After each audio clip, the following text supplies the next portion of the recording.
Hello friends, welcome to this video. In this video, I am going to talk about how to use an ultrasonicator. What is the principle of ultrasonicator and why are we using it? It is just a small instrumentation related video. So before moving into it, how do we use this instrument? For what purpose do we use this? And what is the principle? Let me discuss that. Now before moving into it, the name itself says ultrasonicator. So the name Sony refers to sound. Sound waves are generated in this instrument. So this ultrasound waves, high sound waves with high frequencies and high wavelength is generated. So as soon as you on this instrument, you will get a high beam of sound. Sound waves will be produced.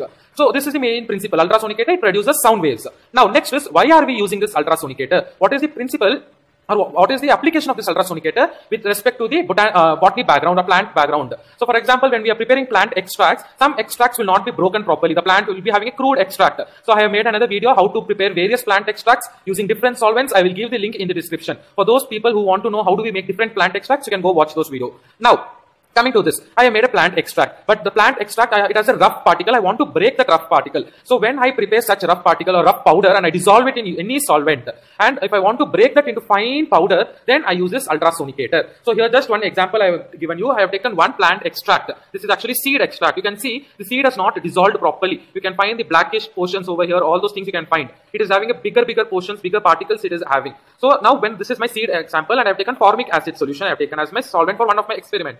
Similarly, you can use any plant extract. You can take leaf or flower or seed or root. You can take any solvent. It will not get dissolved properly. It will form a colloidal solution like this. And especially when you are doing some experiments related to nanoparticles, even the nanoparticles will not form. It will form a colloidal solution. So to break that nanoparticles and to dissolve in that solvent, we use ultrasonicator in case of plant extracts. So this is the application of the ultrasonicator. Now let me show the instrument, how to operate it. I'll show you that now.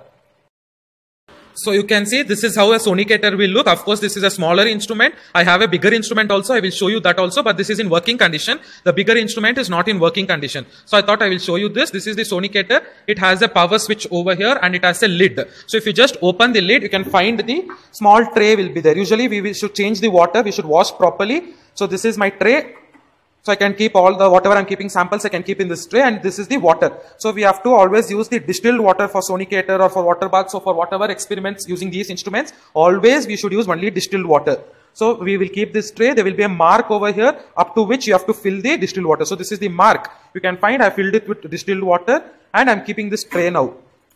This is the first thing. So we can keep this sample over here. Directly I can keep my sample, or I can keep it with some beaker or some measuring jug. I can place it like this. That I will show you later.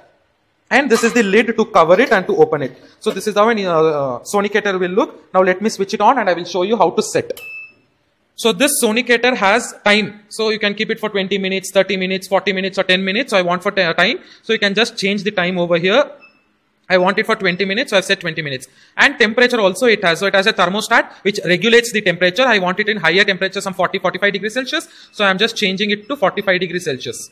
Or even I can go up to 50 degrees, that is not an issue. So it has a temperature regulated sonicator. Now the temperature is set and time is set. So there is one button called as heating. If I press this blue light comes over here and this water gets heated up. So it takes some time. So this is the one temperature regulation. So after setting the temperature and time, if I give heating, if I click this button, so after some, it will take some 15 minutes, 20 minutes and the desired temperature will be set up. So that is the first option that I wanted to show you. Second option is called as degas. So this, if I press this, sound waves will start and you will hear a high beam of sound, high wavelength will be heard. So now I'll just show you.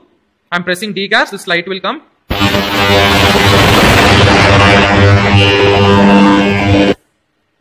So this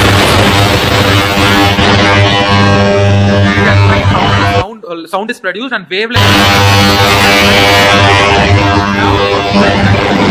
Over here, what happens is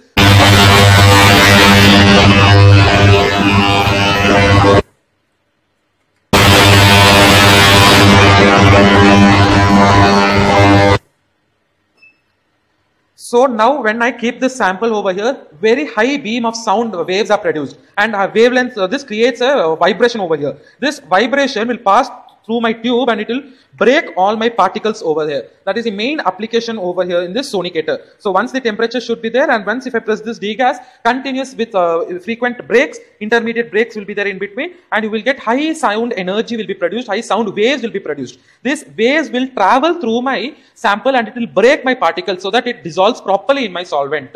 Similarly, I said whenever we are doing some experiments related to nanoparticles, nanoparticle will not be dissolved properly in that. It will form a colloidal solution. So once we prepare this nanoparticles and we keep in this ultrasonicator for 15 minutes or 20 minutes, because of this high sound waves and vibrations that produces, they'll form a proper homogeneous solution will be formed. That is the main principle of this sonicator. So I'll just show you once and we will wind up with this video.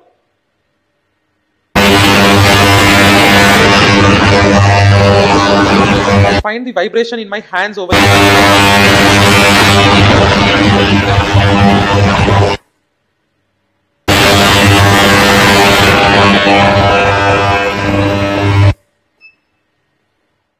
So this is the principal application and how do we use this sonicator. I've shown you very briefly in this video. If you like this video, then give a thumbs up and do subscribe to my channel for more biology related and biochemical assay related and some theory related concepts. Do subscribe to my channel. Thank you for your patience watching.